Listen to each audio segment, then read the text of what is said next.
Hi, Trevor here, reflecting on life through music. Thank you for stopping by.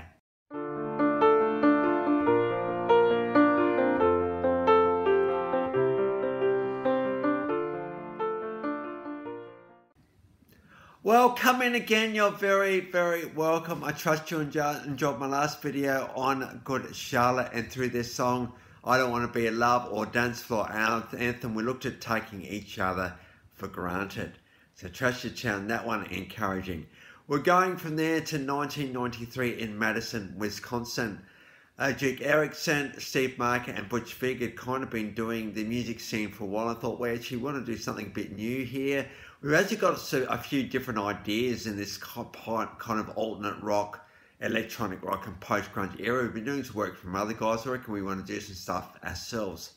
So I thought, well, what are we going to do here? So I know, to be someone completely different, let's get up the front, you know, someone like Blondie or the Pretenders or someone like that. And after a little while, they found Shirley Manson. And from that time onward, and these guys have been unchanged since they formed in 1993, the band Garbage was formed. Interesting name, this one. Apparently, there was a bit of a critic at the start that said that music sounds like garbage. Like, was a very nice thing to have, but because they thought, actually, the word garbage kind of works, so we're going to kind of do that. We've got a bit of angst about us, a bit of anger about us, a bit of frustration, and we really want to compel the world to our incredible brand of music, because there's some really good songwriters in this band. In fact, all four of them songwrite and are involved in the production of these songs. And a pretty stable lineup as well. As I've said, these four are still in Garbage, which is still going.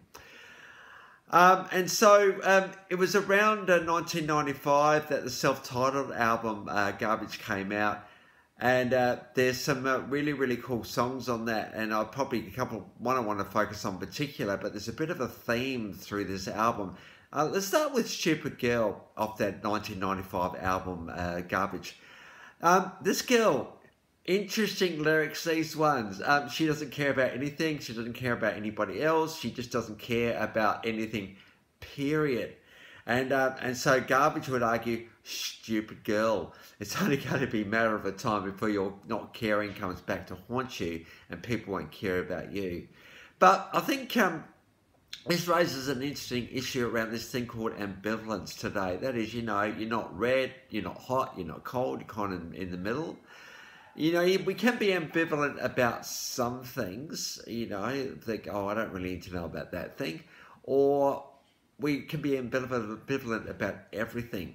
And I think this is what Garbage are trying to talk about with this song today. And that is, hey, we need to care about something, because you know what? If we don't care, no one will care about us. So if you want to be totally selfish about caring, do you want to be cared for? You've got to care for other people, or you'll end up being a stupid girl. You know what I mean? What an incredible title for a song, Stupid Girl. Could be stupid guy, actually. But you know, stupid girl is nothing that can get pretty more compellingly arrogant and angry as that. Now, obviously, I think the songwriters met a person like this and they could not believe it. I thought, oh, for heaven's sake. But let's go one step further and talk about why are people ambivalent? I think maybe it's a self-defense mechanism. It could be that, like, you know, life has been a bit tragic in the past, and you know, they've tried caring and it hasn't worked. So I'm thinking, well, if the caring hasn't worked in the past, why should I care now? And so sometimes we've got a little bit kinder. Now, if I was to meet this girl, I would say, hey, what do you care about? If she says nothing, we'll say, well, help me to understand why you don't care. Then we might get a bit of a story as to why that might be. As opposed to thinking, oh God, really? That's the first impression reflex piping in and saying, hey, this person doesn't care, so that's kind of it. But we get past our first impression reflex, don't we? Because you would want people to get past their first impression reflex with you and think, well, hey, why don't you care? Well, often people just don't get this way for no reason. Often there's pretty amazing reasons why they go this way. And so I think we need to give people a little bit more benefit of the doubt. It could be this girl absolutely is stupid. No, it could be that she's just totally has no self-awareness at all. And, you know, sometimes you need a song like this one to say, hey, you're stupid. Don't be like that. I actually care about you actually deep down. I don't want you to be stupid. I want you to care. But if it is that there is a story behind there, let's be patient with the person. Listen to what their story is before we jump to too many conclusions. But if it is that after we've earned the right, I suppose, to talk to them and to say, hey, look, you know, if you keep going this way, it's not going to be good for you. What would you prefer to have? Would you prefer to have a life or not? Because this is kind of what is at stake. Sometimes we talk about being at a crossroads. So there's only one problem with it being at a crossroads. You can actually keep going you can keep going straight ahead through that crossroads as you keep going. I'd argue that it's more like a T-junction. You've got to choose one way to go. You cannot keep going the way you are going. Otherwise, life is not going to go well.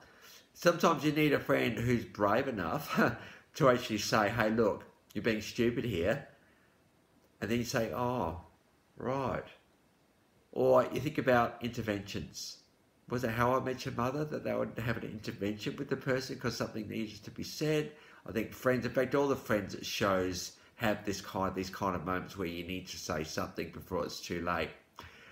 So may that be an encouragement for you today. If you are ambivalent, have a bit of a think about why you are ambivalent and think about perhaps living life differently. If you are confronted with an ambivalent person, try a little bit of patience to work out why they're ambivalent and work it out from there. So anyway, I trust that would be encouraging for you today. That self-titled album went double platinum, so very, very successful indeed. And then out in 1998 came version 2.0. I kind of like that album title. It's almost like we're reinventing ourselves here. And we've got a live version of the song Special there. By the way, this is all about, hey, I thought we were the talk of the town. We were really, really good and we were really cool and kind of the it couple, and now we're no longer together. I thought you were special. I really thought you were special. In other words, you really, really meant something to me. But what happened?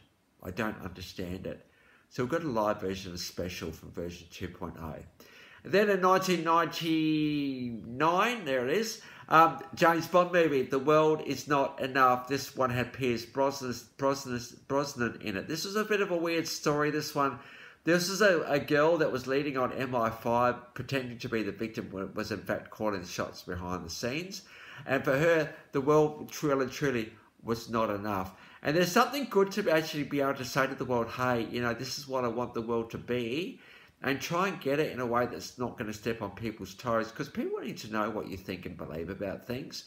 So to be asked to actually do the theme song, not to write, but to sing the theme song to a James Bond movie, you know you've kind of made it.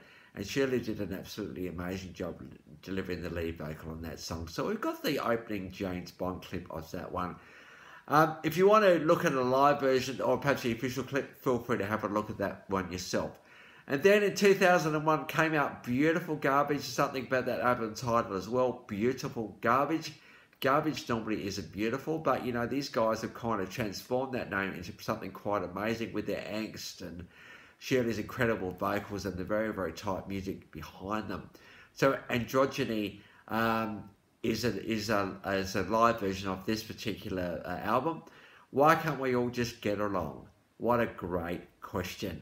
Kind of follows on from a video I did a little while ago, Goo Goo Dolls, and Why Can't the World Begin Again Tonight? And this kind of compelling music has this way of actually compelling us to have a rethink and a reimagine about how life can be. And certainly, you know, at the start of the new millennium too, you know, they're saying, hey, why can't we just embrace this new millennium for what it is instead of just going on the way we have? So we've got a live version of that one. So between 1995 and 2021, so a little bit of time there, 26 years, 7 studio albums, 3 compilation albums, 3 video albums, 38 music videos, 1 EP, 37 singles, estimated to have been sold around 17 million albums, so relatively successful in the scheme of things. Garbage has had frustration with the music industry, but to know that they are still going 26 years later is pretty cool. Cool. They've been nominated 57 times for various awards and won 15 times, including the Gaffer Award, MTV Music Awards and BMI Awards. They've actually been nominated for a Grammy Award 7 times, but unfortunately have not won any of those at this point. So good on you guys for bringing your brand of alternate rock, electronic rock and post-grunge to the world. You certainly have captivated the world with Shirley's incredible vocals, and when we got the guys behind doing the backing for this incredible girl's voice, we've got a pretty compelling act in Garbage, and well and truly, you're proud to have your place in the music history. So here's my bit of a tribute to you guys today, if anybody's watching. So the links to all those songs, how many got? 1, 2, 3, 4, 5 songs are in the description below. And I've also included my last video from Good Charlotte, so if you want to recap on them, feel free. Well, great to see you all back today. If you've come back, or this is your first time to Life Reflections with Music, thank you to everybody for being here, and I trust you've all been encouraged. Well, next time we're going to go on to this movie where Hugh Jackman was part of, The Greatest Showman. That's where we're heading next time. So until then, I'll catch you around. Bye for now.